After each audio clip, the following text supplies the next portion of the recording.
is what I tell myself every day when I go to gym. I'm like, it's a privilege to move your body, you know. Exactly. And hair loss causes me stress, which also causes hair loss. So I don't know how to It's a fix that. vicious cycle. I got called a junkie. What? C A word. junkie? A junkie Oh. C word today by one of my students. And it's so normal. I was just laughing. I was like, I love your attitude. Sometimes when I go shopping, I see all these cute tops and everything, and I buy them because they look very pretty. But It doesn't I come suit home you. and then there's it doesn't go with any of the stuff that I have. no, I know. So because every time I would have a fight with my mom, that's when I would be go to town on my Dear diary. diary. I hate being alive. I hate my mom. I hate this family. I just want to be adopted by rich parents, rich strangers.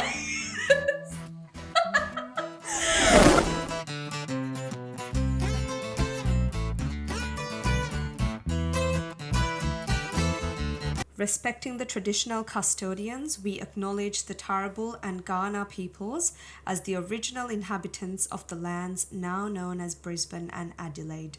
We pay our respects to their elders past, present and emerging, and recognise their enduring connection to the land, waters and culture. Hello everyone, welcome back to another episode of Brown Girls Down Under. I'm Dashani, joining from South Australia, and I've got Shanali. Hi everyone, I'm Shanali from Brisbane, and I'm just going to tell you right at the start, I've had a very long week and a very long day, so I'm really tired, and I'm probably going to be yawning quite a bit in the middle of the episode. It's so alright. Sorry about that. And I think we should also say that we don't know what we're doing in this episode. I think we're a bit out of sync where we would ideally before every episode we would have a proper script of, or maybe not always, but most of the time we would have a proper script of what And we're gonna proper talk is about. a loose term, I think. Yeah, exactly. But today we're just winging it. We're gonna try and wing it, and hopefully, and normally if we've learned anything in the past, the episodes that we winged everything has been a major hit. So hopefully this becomes a major hit. Yeah. But let's start with how are you doing? How's your week been? Yeah, I'm pretty good. Pretty tired, like I said. Just the usual. Honestly, nothing exciting happens in my life. It's just pretty basic. Yeah. Just living every day. Yeah. How about yours? It's been a pretty hectic, well, not hectic in terms of work, but we had a graduate sort of development week this week. So we got to speak to few people in the business that we don't usually interact with, see how, what their work is like, what their sort of routine is like, and also, for those who don't know, I work in mining, and this week we got to go to a exploration site where there's not a proper mine yet, but they're exploring whether there's exploring the mineralogy and the commodities that we could mine in future. And it's very interesting because it's also about, I think, 100 or 150 kilometers away from our normal site. So it's nice to sort of see how, so these exploration stuff is mostly done by geologists and geotechnical engineers and things like that, from those disciplines. So it's nice to know how their sort of thought process works, what sort of techniques they use to make these findings, or how do they make these assumptions, how do they first detect an ore body, what sort of techniques do they use to first detect an ore body, because it's not something you can see. So, and then obviously this is, they've invested a few years into this project where to see, get ore from the actual earth and see what the mineralogy is like. Could this be a potential mine? Could this be something that's worth investing in? And they've got about, I think, 100 people or so working there, and they have few drill rigs where they drill into the earth and then take core out of it. And it's like really beautiful to see the different sort of rock patterns and the structures as well. And I don't know if you know, so in our ore body we usually have part of it is also gold, and there's a material, well, not a material, there's a rock, I don't know if I'm using the right terms, but called pyrite, which is called fool's gold because it looks gold. It has the gold color. So when people see that, they get very excited thinking that it's gold, but it's not actually gold. It's a compound, but that has the color of gold. So we got to see that. And it's very fascinating to see geologists talk about rocks, because at the end of the day it's just the rock, but they're so fascinated by it. About a rock. Yeah, exactly. So that was very cool, and to see how an actual drill rig works. And to me, as a woman of color in mining as well, it was really nice to see. It was very very, very nice to see a lot of female workforce in these drill rigs as well. Like it's not back in the day it used to be like, only men would work there. Yeah, exactly. And it's, most of it is still is, but there is, it's changing. So it was really nice to see that. And then we got to speak to different people. And also this week we got to speak, go around our resource recovery center, where it's like, all the byproducts or all the junk that's left behind, how do we recycle them, and what initiatives they have in place to recycle them? Because otherwise, if we don't have a good recycling method, then we're not allowed to mine, because we don't want to harm the environment. And it was also nice to see how even on our site, and also this exploration site, there are parts of land where you're not allowed to touch, because that has great importance to our Indigenous community. So it was really nice to see those places barricaded, where you're not even allowed to walk into them, or they're hard barricaded so that you can't touch them or interfere, which is very nice. And you have a lot of heritage team members and also environmental engineers working with them to make sure that we have a sustainable operation, but also that's not very harmful to the environment or the Aboriginal community, which is very nice to see, because that's what you want. And obviously you have a mindset of where like people think, mining or oil and gas industry, it's very bad for the environment. It's not ideal. That was literally my next question to you, because obviously it's a very sensitive topic here. There's so many climate change activists talking about it as well. But I'm sure that your company takes a lot of initiatives to mitigate that. And of course, I didn't know about this before coming to the company, but there are certain things that we have to make sure that we do things the right way. So because we get audited every few years to make sure, and we have to be fully transparent with how we mine and things like that, so that there's a governing body that controls everything, because we have a mining lease. That's what, as long as we satisfy these conditions, would be the only that would only permit us to mine for the future, if we only satisfy those conditions. So it's regulated very well, and you obviously have people like mining officers who would come and make sure that all the rules and regulations are in place and people are kept safe for operations. And it's quite a sensitive topic. Of course, it's not ideal, but at the same time, a lot of the commodities that we mine are necessary for the future, are necessary for the decarbonization as well, which is what we want. So as long as you have I think one of the things that surprised me is that before you actually start a mine, you have to give them your plan on how you're going to give back the land to its owners unharmed, or like in a environmentally safe way. You have to make sure how you're going to finish off mining and how you're gonna plan that finishing off stages before you even start. And I think all of those gets approved, reviewed, and approved, and that's when you get your mining lease. And this is like like a 30-year-old operation, and it has like a further life of like 100 years or so. Okay. So there's a lot of rules and regulations in place to make sure people are safe, and we respect the Aboriginal communities and their land. And I think it has not always been the case, but it's definitely heading the right way. There's still a long way to go, but it was really nice to see those things, and how it's not easy to, I guess, because it's in the middle of nowhere. It's not easy to manage a large amount of people. So we go to see how logistics works, how our camp facilities work, what's the effort and the thought process goes into managing all those people and making sure they get to have a good lifestyle even when they're away from home.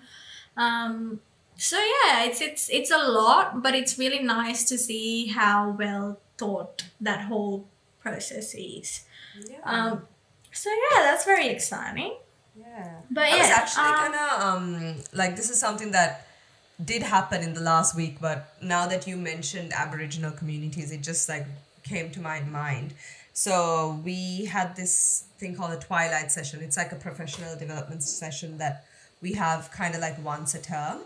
After school, we just have like an extended meeting, and this week's or this term's professional development was on like, Indigenous communities. And because our school is really, really big, we have a huge Indigenous, well, I wouldn't say huge, but we have, compared to a lot of other schools, we have a lot of Indigenous kids. nice. Yeah, and like, I think in my class I have like 2, and I've only got 4 kids, so like 50% of my class. Yeah. So the school actually does quite a lot to integrate a lot of Indigenous practices and things like that into like the learning, which like is something I really appreciate.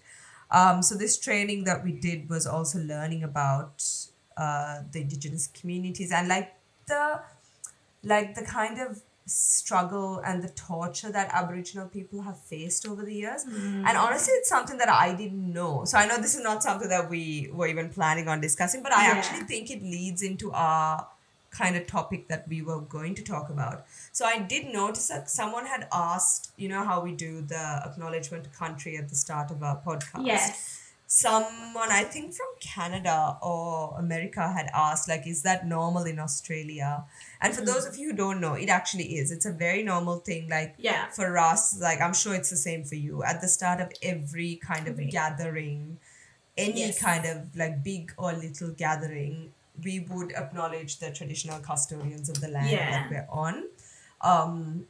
And even like at the start of every day, like when we have our morning circle at school, we would do a little routine of acknowledging the custodians, and the kids also know about it, So so we were talking about this. But do you know much about like how the Aboriginals were treated like back in the day? Or I haven't looked in, like, I don't know enough as I would like to, but we did speak about this in one of our graduate like sessions as well, about with other graduates who are Australians and they know more about it.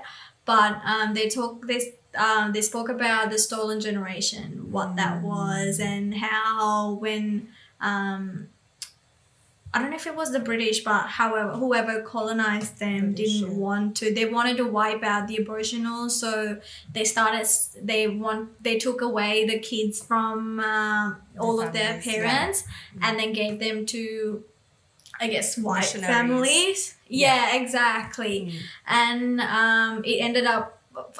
Mostly, like, I think the idea behind was that the white people or like the other families would foster these kids, but it ended up being more like a slave and a master sort of situation. Exactly. Yeah, but I honestly don't know enough about it. Would like to learn more. I think there's like a movie apparently that talk about it. I can't remember the name, but it was apparently, I think it was 3 sisters who had escaped their foster parents, and then I think, I don't know enough about it. I could be wrong, but there was a fence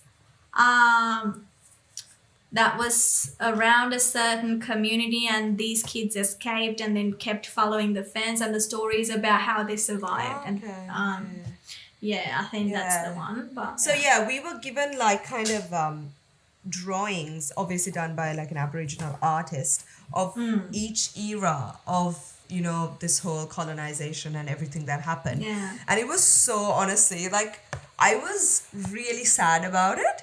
And I was also like kind of disappointed that I didn't know enough about it. And obviously, like, we don't learn about it in school because like it has nothing to do with Sri Lanka, But people here, like people I was working with, they were very much aware of everything.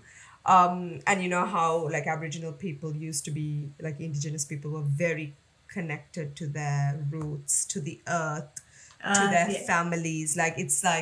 It's pretty much like our Vedas, back home, like very much like that, everything they consumed from the earth, they gave back to the earth and all that. And then when they were colonized, how the British, basically they were treated like they were like a part of the Flora and Fauna Act until like the 60s, which is nuts. Like it wasn't even that long ago, and then yes, the stolen generation, when kids were taken from their families. And then like one of my friends was saying, like, they used to put kids, like they used to bleach kids, Aboriginal kids, trying to make them white, and like you say, like wipe out. All they wanted was blonde hair, blue-eyed kids. They didn't want any kind of brown skin, nothing. And they used to so that was one picture that she showed us. I'll see if I can find it. I don't know if I'm able to find it, but if I am able to find it, I will definitely put it up because it's really informative. So there is like these footsteps, like pictures of these footsteps coming, and then there is like a picture of a dog collar, and then it's shoe prints, right? So we were talking about this. We were like, okay, what does this mean?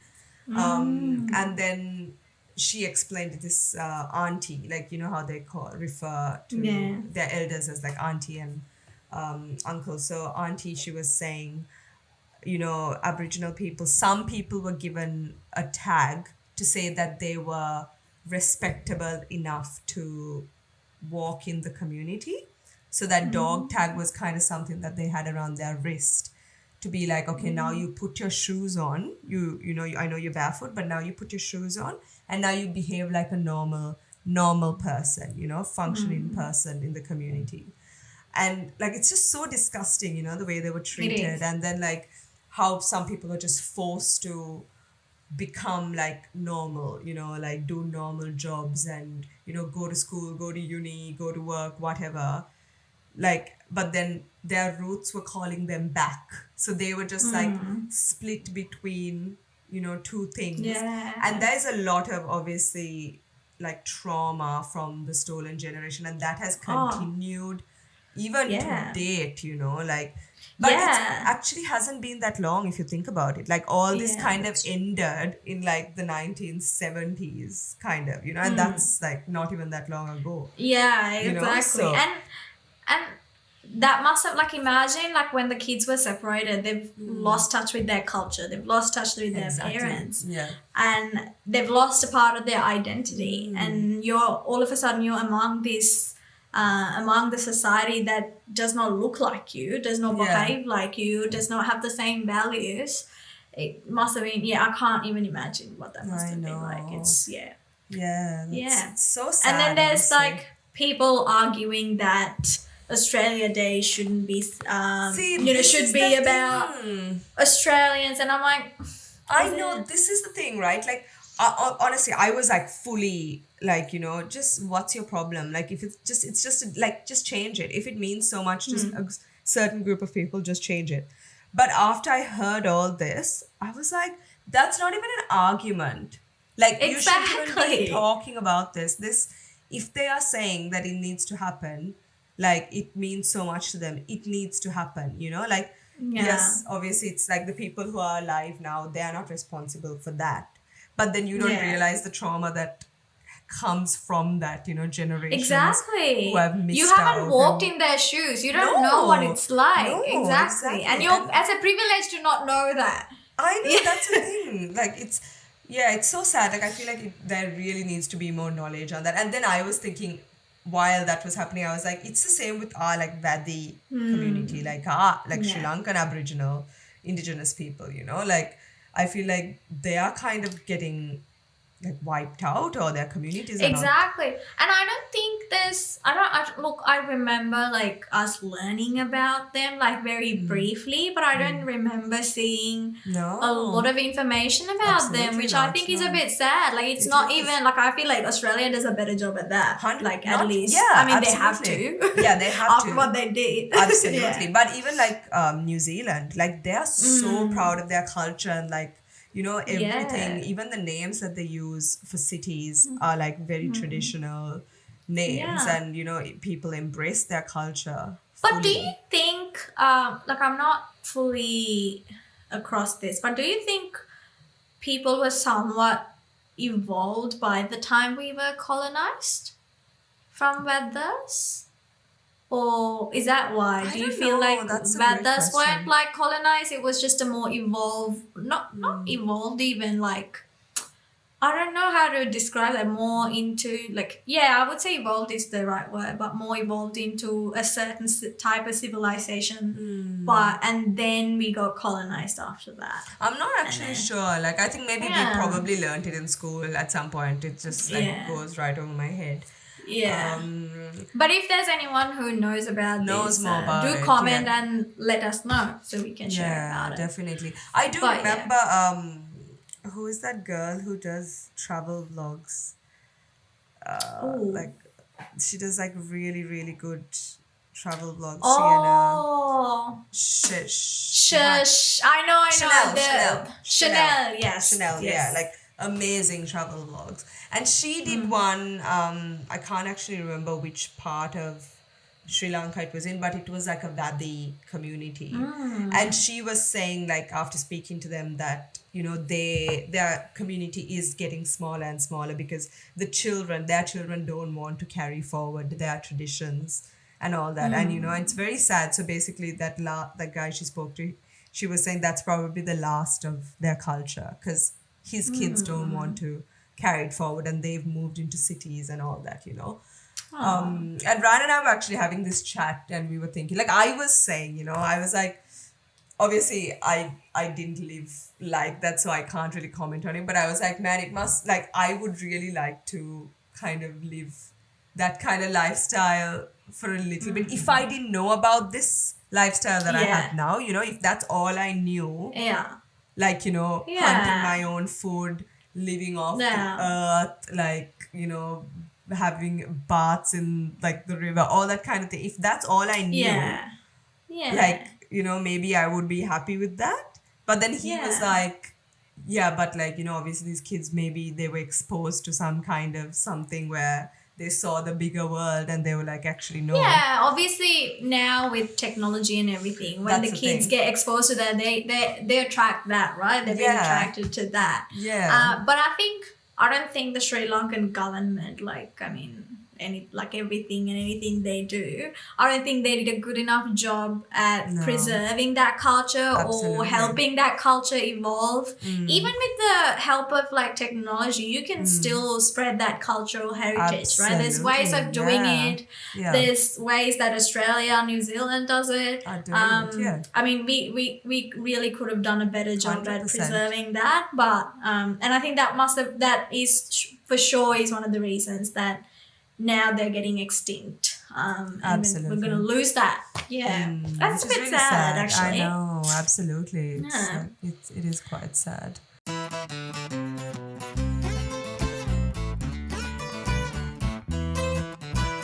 Alright, that was a bit of a serious discussion. Yeah. But on a lighter note, I've prepared something that we can talk about, but I just wanted to highlight a bit about, like, in general, like, I mean, we always complain about how rough our lives are, how rough the week's been, how hard our lives are. Obviously, we have a lot of we're adults now. There's a lot of responsibilities, a lot of things that we have to do every day.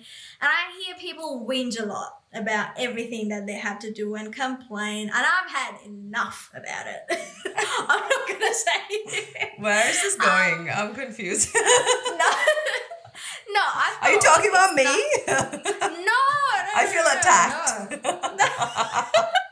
No, I'm talking about MJ, but no. Okay. I'm talking about myself as well. And I take if I could, obviously, I think it's just the way humans are wired. We always see the negatives before the positives. If we're privileged about something, we just, if it's all good, we just forget about it. We don't necessarily focus on the positives. That's just how we are. But we can change that. So I thought in this episode, we can talk about some of the positives that, we have in our lives. Some of the things that we are grateful for. So to start off, I wanted to highlight and I want to talk about how both of us, we no longer live in a country with war. I think that's a big positive. Absolutely. We used to. And I think we're very privileged. And at this time of in this time of the world, where a lot of people are still living and struggling. That's true. In countries with war, we are no longer. But we are not in fear of our lives, right?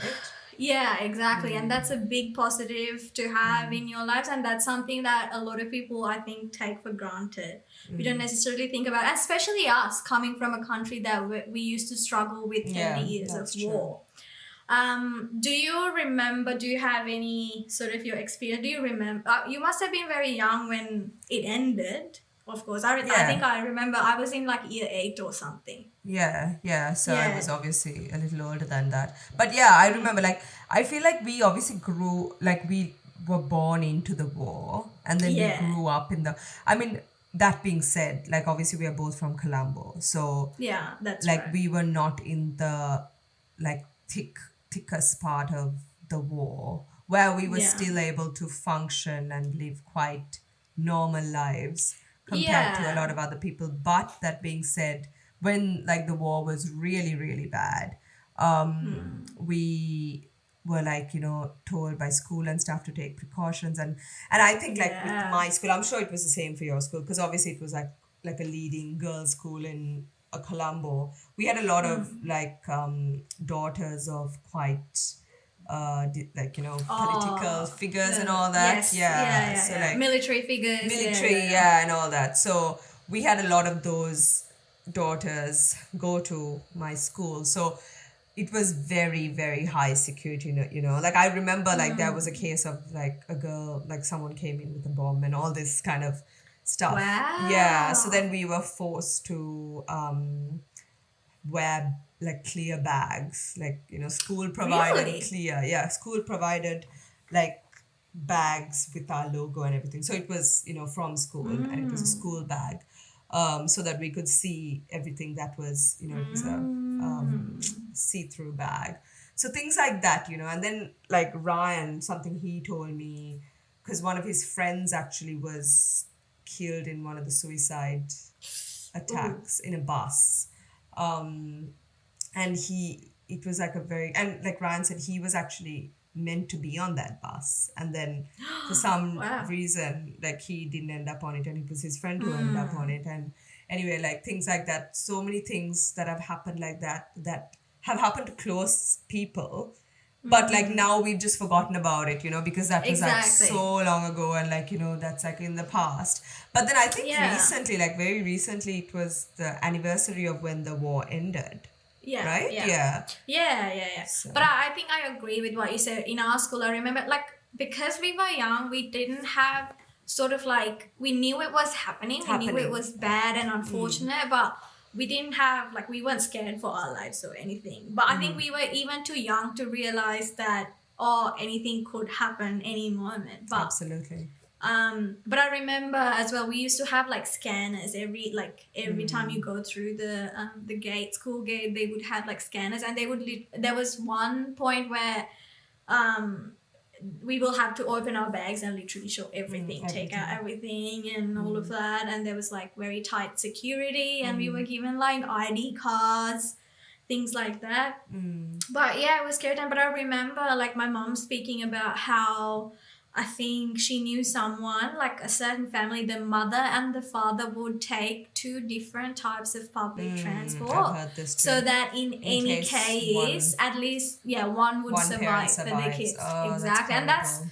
that's horrible, isn't it? I I just know. can't, can't believe it going into that sort of extent for Yeah. people to take that sort of drastic measures. Absolutely. And like also people, obviously, like suicide attacks were quite Yeah.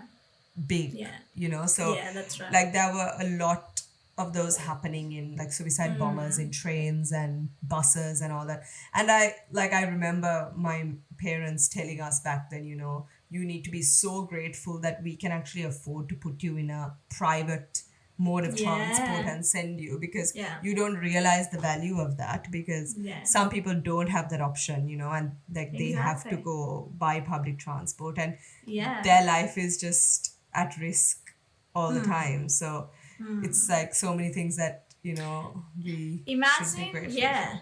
Imagine having to worry about like if your kids go to school and your husband or your wife goes to work and then you're not sure if you're gonna see them again. Like imagine having that sort of mindset. Like, but the thing is, it's still happening, you know, like the war in Palestine and all this. Like, come on, I can't even believe like it's 2024 and there's still like war happening. We're still fighting over land. I can't. Like, I can't. The hell? Like, are you kidding me? It's just.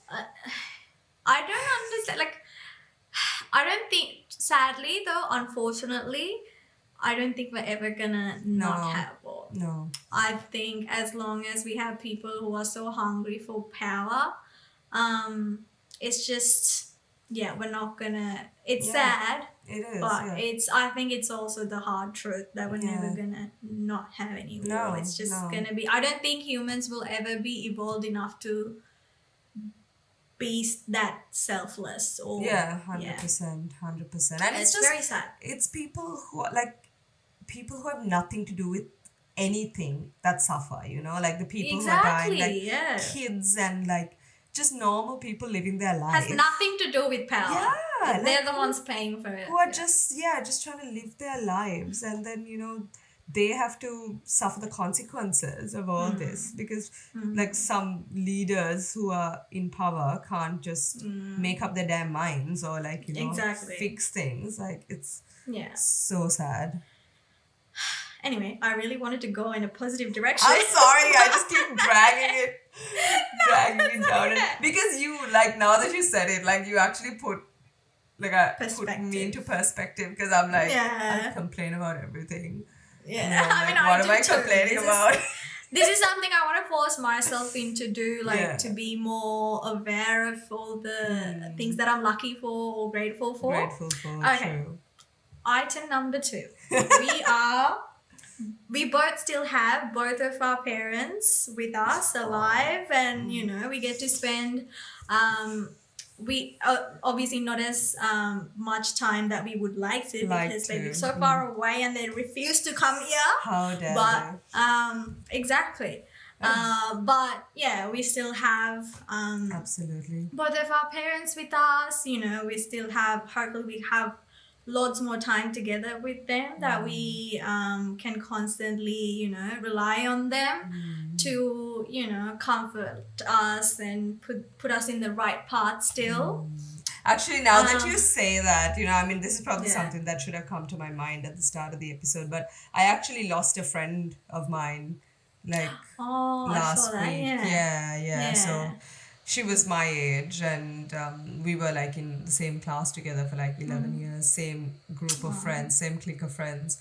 And she died after like a really long, not really long, I would say like 2 years. I mean, obviously people battle cancer for much longer, much shorter times, but I think it would have definitely been long for her, about a 2-year battle with bowel cancer.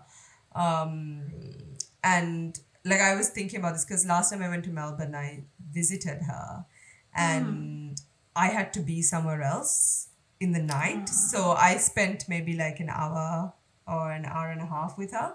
And like now I'm just like, oh, you know, I should have just spent longer time with her. Like, you just never know when the last time is that you'll see someone.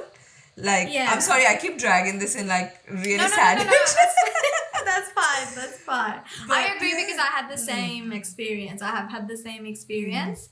That's something that you definitely take for granted. I also had a friend who was battling cancer, and then it was like I went to Sri Lanka. And then I reached out to him before and I was like, oh, I'm coming to Sri Lanka. Can we just set up a meeting? But then he told me at the time, like, look, I don't think we will be able to. But he didn't say anything. But usually I would obviously call him like every few months. So you didn't know he had cancer? No, I did. Okay. But then he got better. And then I didn't know that he got sick sick again, which he didn't tell me about. I think he must have been like a bit worse than he was before. And then I couldn't, like, I tried to arrange catch up with him while I was in Sri Lanka, but like my messages weren't going through. And then I tried to reach out to some of his family that I knew about and some of his friends, but nobody had heard from him. And obviously not a lot of people knew that he had cancer as well at the time.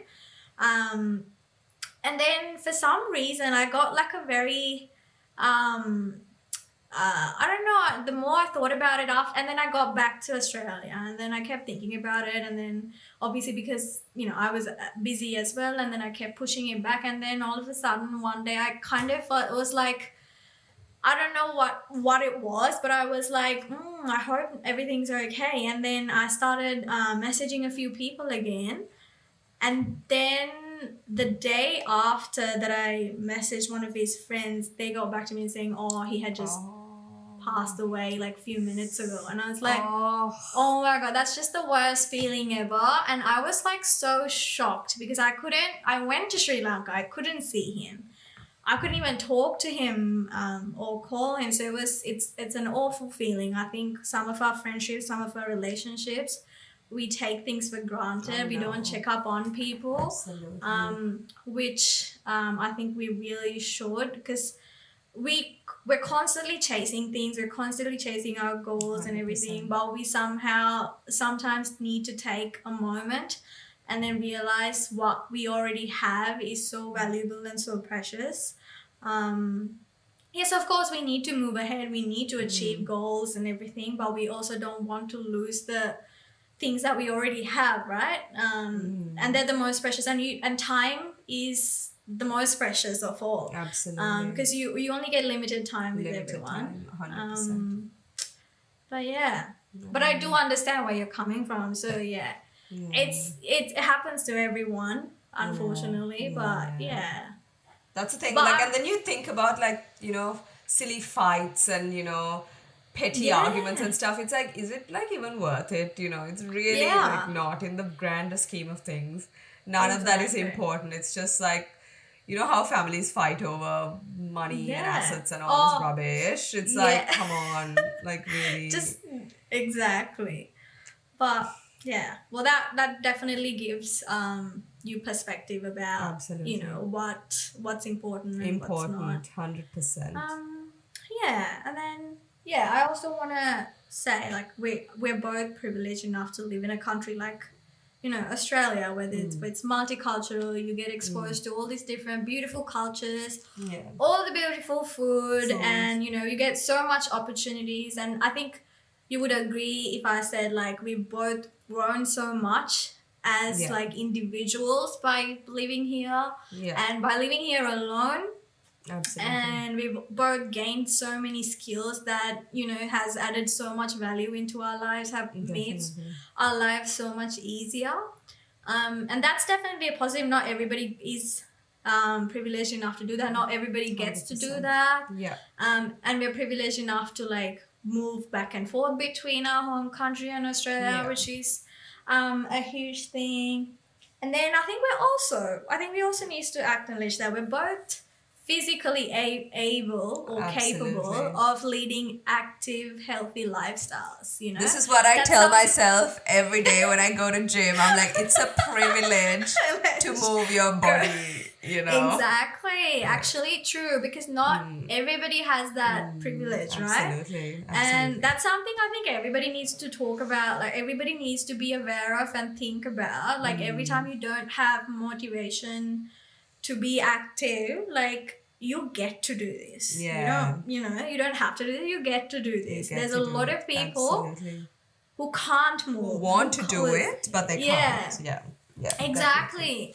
And there's people who aren't capable of being as active as you are, but they push their limits and they do even better than you would. And that's motivation. That's inspiration, right?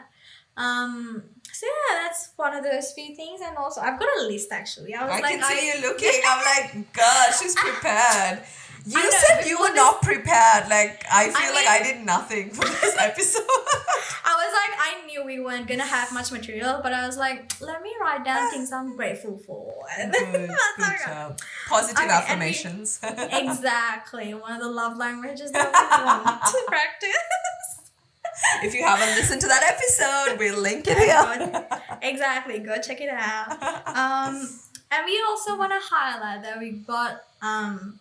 we're loved by our family and our lovely, partners who annoying partners. Exactly, annoying as they can be, and then they do have to put a lot of energy and effort into like keeping up with our sassy attitudes, which we appreciate. Yeah, well, they have to, Exactly. I mean, they signed up for this. Nothing good comes easy, guys. Exactly. Nothing worth having comes easy. Exactly. So that's right. But we are grateful. We're grateful for the love, the care that we get. And not a lot of people are fortunate enough to have that. That's true. So I think that's something everyone needs to be grateful for. And we also, like both of us, I think we're privileged and we're grateful to have a lovely community that joins us every week for hours to listen to us ramble nonsense. Talk about everything and nothing at all. Exactly. We think we're adding value, but are we? Are we though? Actually? Really? We're just having a chat, like two girls, like just having. It's like a phone call, just chatting. Exactly. Yeah, exactly. I just love that a few people said on our live episode that they felt like they were having a chat with their best friends, like, and that was so cute because I was like, that's exactly how we felt, right? That's what we want everyone to feel, and that was very awesome. And that kind of I was like, oh, maybe the life wasn't as engaging, but like hearing that makes us like feel so good. Absolutely. Because that's what we want, right? We want to create a community of besties that can join us and share our experiences, so we can live and learn from each other's experiences. That's the end goal, right? Yep. And finally, last but not least, I'm thankful and grateful to have the most wonderful girl sit down with me every week. Stop! And listen to me talk listen to me talk nonsense on top of nonsense for hours. So I'm very grateful to have you, Shanali, in my life. I'm so thankful for you too, Dash. It's like my venting session. Like I said, I'm so freaking tired, but I was like, no, like this is going to happen. We need to do this because I know it's therapeutic to me as well. So yeah, I know.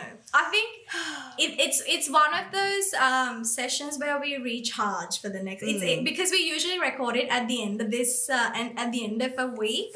And then we're usually very tired by the time we record this. But I feel like after each and every recording session, we just rejuvenated. We feel better. I 100% Yeah, exactly. agree. 100% agree. So that was my little wholesome session. That was very cute. I loved it. We should do that more often. We are exactly. We should have our audience comment the things that they're grateful for, so we can share and spread the positivity. I agree. Yes. So definitely do that, guys.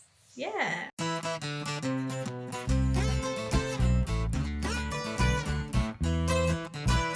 So after that little wholesome moment, I've also got another. I know I told you that I'm not prepared, but I've got a little I think you lied to me. Today. I think you're just like over prepared and making me look bad. No, I don't. But I knew that we didn't have much material, so I tried to see. I tried to do gather something that's fun that we could do, because we don't normally do these kinds of stuff. That's overachiever mentality. But I've got a segment today that I want to do. It's like, it's very simple. I'm sure you've done this before. It's like, would you rather? So I'll give you a bunch of options, and then you have to choose what would you rather do. And then we'll see how we go, and then we can discuss how if our answers change. Okay, cool. Or if Sounds we have the good. same. Yeah. Okay, so starting off easy. This is very easy, and I think I know the answer for yours. Would you rather have perfect hair but terrible skin, or perfect skin and terrible hair? What is terrible hair, honestly? Yeah. I feel like I already have terrible hair anyway, so I would take perfect skin any day. What do you mean? Your hair's perfect. It's luscious. It's curly. No, like, look at it right now. I've just like put it back. It looks like a But that's because you can just wash it, and then after you wash it, it'll be fine.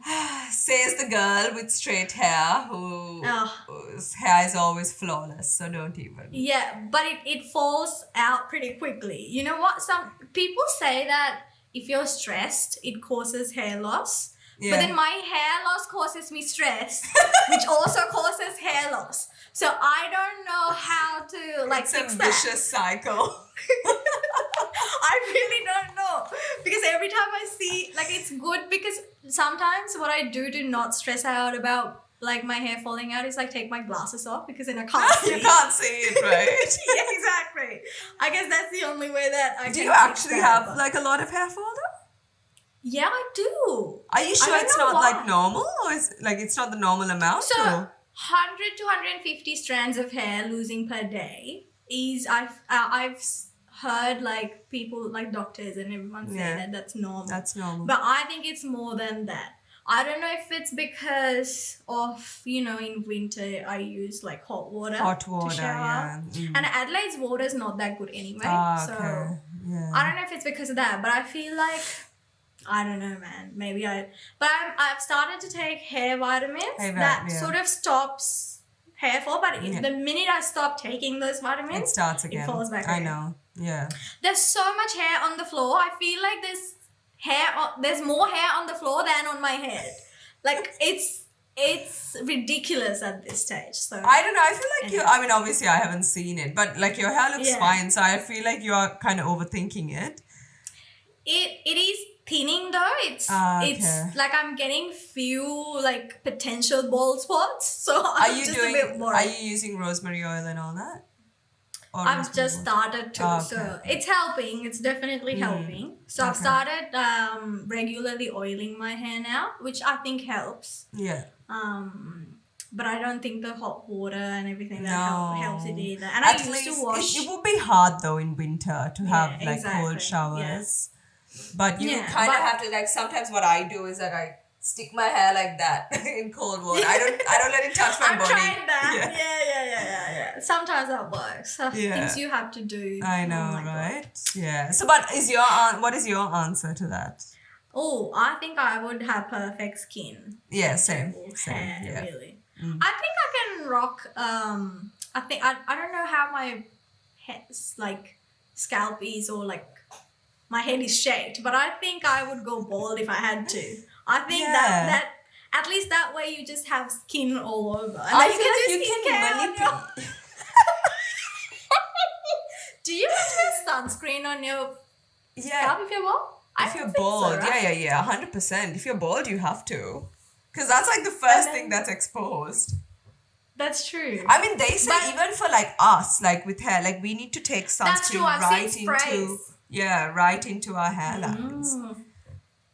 But imagine putting toner on your hair, putting retinol on your hair. No, but I feel like hair is easier to probably manipulate or hide. If you had bad hair compared to skin, obviously, unless you were willing to douse it in makeup, which I'm sure you and I are not very willing to do that. So definitely good skin. Agree. Okay, number 2. Would you rather live without your favorite skincare products or your favorite snacks? I would tough. That is tough. What are your favorite snacks? My favorite snacks, like, I'm a salty snacks girl. Ooh, me I too. love salty, savory I'm not much of a sweet tooth. Sweet tooth. No, me neither. For me, like, sweet tooth, I only have just, like, chocolate, like, plain chocolate. That's it. That's, like, my sweet treat of choice. But, yeah, it's, like, salt and vinegar chips. Or recently I've discovered wasabi-covered peas. Oh, I've so had good. that. That's actually really good. Yes, It's yes, so I've had good. that. I know. So that's like my recent obsession. But anything like salty. So that's a tough question. Because I don't know. Yeah. But then you know what? Salty food can be bad for your skin. I was going to say that because that would lead to bad skin, and then if I didn't have my favorite skincare, that would be kind of tough, I think I'm gonna go with favorite skincare. Okay, I think I might choose the snacks. I think I'll go for snacks. Oh, actually, no, wait. Live without your favorite skincare. No, I'm gonna live without my snacks. That's what I'm I will live without my skincare, I think. Wow. I know, right? I'm surprised. That goes to show how much I love my snacks. Your snacks? Wow, I'm surprised. I honestly thought. Wow. Yeah, no. I'm surprised too, but now that you question me and put me in the spot. I think, I just like also, whether my skincare does nothing for my skin, I just like the whole routine idea of that routine. It calms me down. Agree. It's just, I like that. It's like a little ritual. I agree. Yeah. Yeah. Okay, number 3. 4. Oh, no, 3. 3? Actually, would you rather never be able to use social media again or never be able to watch TV shows or movies again? I think you know my answer. Yeah, I know, me too. I mean, to be honest, I think but you don't, both. You're not a huge. Yeah, you can live without both, I feel. Yeah, I think both wouldn't really concern me. But it depends on what social media is. What social media is. Like I would still want communication with my family. So is that social media or? But you can have communication with your family without social media. You can still call them. Yeah. Like I was thinking like WhatsApp. WhatsApp is social media, right? Is it? I don't know. Well, now that you can post stories and stuff, I don't know. Yeah. I mean, I wouldn't consider WhatsApp. Okay, so you mean like Instagram or Facebook and stuff? Twitter, Facebook, Instagram. Yeah. I think I would say like both don't bother me that much, but I would probably prefer social media because I'm not a huge TV person anyway. Mine's the other way. I think the opposite. Yeah, because I do like watching a lot of movies. I like what do you say? I like consuming that content. I like because it's at the end of the day it can also be art, right? Like movies can be art. So okay. Makes sense. Okay, I don't know if you've done this when you were young, but would you rather have your diary read by your parents or your most embarrassing moment go viral on the internet? Did you have a diary? I did have a diary. Oh, I had a few diaries. I think. Yeah. God, very dramatic, stupid teenage. Oh, exactly. I remember. Oh my God! If I probably would have like gotten rid of them now because that was so embarrassing. Because every time I would have like a fight with my mom, that's when I would be like go to town on my diary. I hate being alive. I hate my mom. I hate this family. I just want to be adopted by rich parents, rich strangers. Oh my God. I would go to town. I know, right? It was, and then I would go, obviously, after I have like a huge fight with my mom, I would go to my room, slam my door, and then obviously start writing or like listen to music or whatever. And my mom, she does the most annoying thing. And I think she does this on purpose. She knows I'm mad at her, right? She would come to my room and obviously my door would be shut. And then she'd be like, Desha. And until I answer, she would keep going. I'm like, I'm clearly mad at her. Like, can you not read the room? Exactly. But she would keep doing that. I'm like, what? But yeah. But I miss those moments obviously now. Yeah. And I was a terrible child. Let me tell you, this is one of the reasons I don't want kids, is because I know what I was like. And having another version of myself that's young and so ready. I find it hard to believe that you were a tough kid. Oh, I was a tough kid. Oh. Like how? In what way? I was like, I don't know. I just didn't. I was very moody. And I was like constantly like, you're wrong. And, but now that I think about it, it's like, I was wrong. And it was, I don't know, it's just that teenage phase. It's I was a horrible person. And yeah, it's just not I think the same thing. Like, imagine bringing up teenagers, especially in this day and age. Like, I can't even like imagine. That would be so horrible as a parent. With social media as well. 100%. And then, like, even disciplining kids. Like, obviously, I'm not for like physical violence, but disciplining kids here is so different and so much harder. You know, it's like. God, yeah, it sounds like hell. Yeah, exactly. And you know, if I see like a child roll their eyes at me, I would like, oh my God, pluck them out. Honestly, I can't. You should never work in like a school, you know, like know.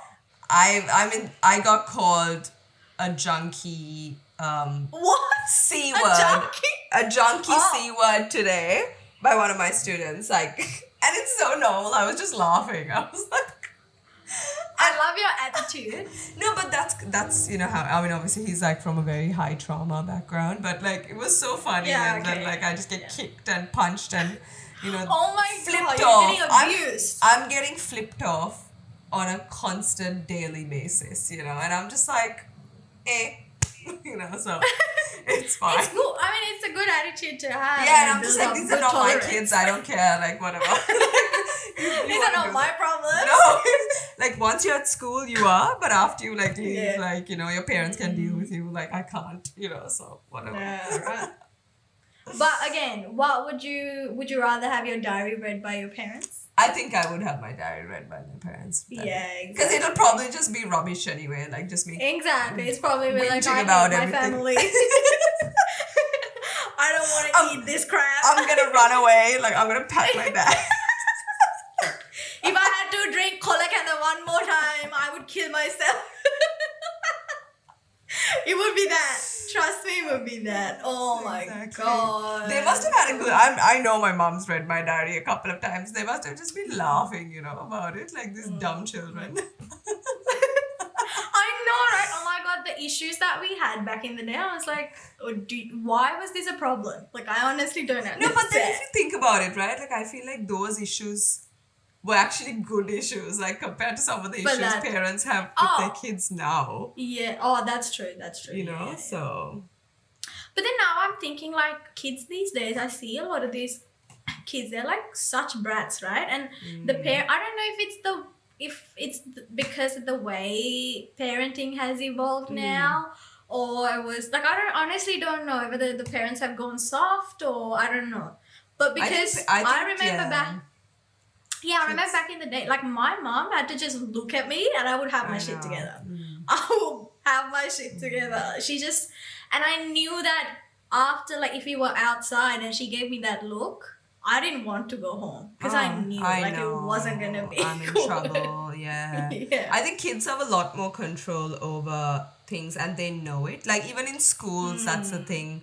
Like, I mean, obviously, I'm in a special school context, so it's very different. But I know in mainstream schools, like, I've heard a lot of teachers say that kids tell them, you can't touch me. You can't do anything to me. Yeah. I can do what I want to you, but you can't do what you want to me. So, you know, I don't care. So that's horrible. That's what it is. So, like, nothing is stopping them from anything, you know. So those are the kids that go into the world and do the same thing. And then you're just like, oh, we have a problem. You know, we have all these issues in the world. Like, what do you expect, you know? So. But I remember one time, though, it reminds me. One time we were very young and we were going somewhere. And then me and my sister, we were just fighting and arguing on the back seat of the car. Yeah. And then, you know the Calenio Bridge? Yeah. It was like a massive bridge. I swear this is like what happened. My father just stopped the car in the middle of this bridge. He's like, I'm going to throw you out. I'm going to throw you out of this bridge. Like, he stopped the car. He couldn't take any second of us fighting anymore. He's literally stopped the car and was like, you're going out. Oh. And we were like, okay, never mind. That was the end. You know, now that you say that, I remember, like, no, I don't remember. This is what my mom says, like, because my older brother and I used to fight a lot as well, and obviously I started most of the fights because I was like a little bombshell. But when I was very young, like I would have been like maybe 2 or 3, and my mom had picked my older brother up from preschool, and she was driving, and Aya and I were fighting in the background or in the back seat. And then she had heard Aya crying, so she turned around and he was like bleeding from his head. What did you do? I had taken like a salmon, like a can, and hit him on the head. And he still has the scar from it. Oh, wow. That's a good story to tell. I know. And I was just thinking, imagine like you're driving and you turn around and your kid is covered in blood. And like... But how did you even get like that can? I think there would have been like groceries in the back or something. Oh, and I just took it and chucked it. So an unopened one? Yeah, a closed one. Oh, I thought it was like an open one. No. It was a closed one. I just chucked it at his head because he was annoying me so much, you know. And she had to just like park the car and like run to the nearest like medical center. Oh, wow. And I know my mom has like a lot of anxiety, so I can't even imagine how she did it. Like she's so scared of blood and everything. I'm like, how did you do it? Oh my God. And I'm like, sorry. Shamali's a little terrorist. Sorry for that inconvenience, guys. But it's like, now that you think like back and you know, you think about this, they're fond memories, but at the time, oh my God. Probably not, no. Being parents is like, being parents are tough. Like it's a I don't know how people do it. I really don't. Yeah. The best I can do for my mom is a grand dog. Grand dog, or a grand I know the way to go. Yeah. Anyway, the other question. So the next one. Would you rather have a personal chef or a personal stylist? Oh, God. Personal chef. I mean, I love cooking. Yeah. But I don't really care about a stylist. If you said driver, I would have said like personal driver. Definitely. But you already have that. Yeah, true. But then like he's not available when I want him, you know, all the time. Okay. So yeah. I would go with the personal stylist because I think I like my cooking. I think I'm a good cook. Yeah, I think I would choose this. If that was the only option, I would choose. Oh, actually, I don't know. Sometimes I do this now, but sometimes when I go shopping, I see all these cute tops and everything, and I buy them because they look very pretty. But I come home and then there's like it doesn't go with any of the stuff that I have. No, I know. So now what I do is like I go on Pinterest and I find outfits that I like and then buy those like to match. That's true. Outfits. That's a good idea, actually. Yeah, but. And I think also shopping for your body type is really important. Exactly. Yeah. Because I think feel like and to do it properly, you need to do a lot of research and understand your body shape, your body type, and what you're comfortable in. 100%. Yeah. Because obviously, like when you look at like a lot of models, they're like, you know, one type. And then the clothes that look good on them just don't look good on you. So yeah, exactly. That's the thing. Like I think it's important to know your body type and dress according to that. That is so Definitely true. Okay, I think we're gonna finish off with one more question, and this is a funny one. I like it. Let me find it first. Actually, I have a lot of questions, and then I somehow lost them. But here we go. This is a fun one. Would you rather have brown aunties comment on your weight every time they see you, or have them constantly try to set you up with someone? Oh, God. I think this is fun. Has anyone like you, like try to set you up with anyone? Obviously not after you got married. Yeah, that would be a bit boring. But no, actually, when I was not really, because I think like I started dating Ryan like in my early 20s. When you were young, yeah. Yeah, and then like I'm really grateful. Like my parents were very much like, we are not getting involved in her relationships. Like if she, like we won't set her up with anyone if she doesn't have a, like, and they did that too, like my brothers as well. If they don't have a partner, like that's their thing, you know, we're not going to get involved in it. Yeah. So I know that people did come and speak to my parents about like when I was about like 19, 20, and my parents didn't even tell me. You're a baby. I know. I got What, like... did they want you to be a child, Brian? What the hell? No, there was this one guy, like he was, I think, like at that time, he was about 33, 34. Ew! Like, I know, and I was 19. And my parents didn't even tell me that. Like that's sick. I know, I was like, ew, no. And then I think my brother had got involved and be like, absolutely not. Like, don't even think about it. Yeah. So there were a couple of those, but... Oh, that gives me the ick. Ugh. I know. I was like, ew. Like, I was like, you were like 12 years old when I was born. Like, shut up. So... But then now that I think about it though, my grandfather and my grandmom, they have a 13-year gap. No, but it's different, I think. I mean, obviously, how old was she when she got married? Oh, she must have been, like, old enough. Yeah. But to think, like, you know, when my grandfather was in year 12, like, she was roughly, she was in year 1. That's just mad. That's mad. That's just, ugh, that gives me if you think about it like that, yes, definitely. But obviously, if you're like 25 and then your partner's like late 30s, then it's not that bad, you know? Like, yeah. It's just but when you're still, like young. It's weird. It's if you think about it like that, yes, I agree. Yeah. I can see you getting the ick, girl. Yeah, no, 100%. Yeah. What about you? What would your answer be to that? I don't think I even gave my answer to that, but... I think I'm a bit of a... I think I can take people commenting on my life. I agree. I think I would be the same. Because I'm ready for a fight anyway, so I'll have to fight them. I think I would thrive off that energy and be like, give it talk to about me, my weight? give it to me. Exactly. Let's talk about your weight and your age and your behavior and your son. I think that would be good. I think that would be entertaining. I totally How about agree. you mind your own damn business, auntie? You should listen to Brown Girls Down Under. Exactly. This will not be tolerated. They talk about people like you on there. Exactly. You know, you should really take up some of our advice. Exactly. Yeah. Beneficial for your health. I agree. And your wellness. Yeah. I totally agree. Yep. So, yeah. But I guess that was fun. Yeah, that was cute. We should do that more often. Definitely. Yeah, maybe find more creative would you rather. I agree. Yeah. True. But yeah, it was a good episode, even though we didn't very well plan for it or prepare. But yeah, that was really good. I hope you guys enjoyed, since you seem to be liking the very random episodes. Yeah. Exactly. They like the episodes where we just ramble nonsense. I know. Like, honestly, there's no proper structure whatsoever. Yeah.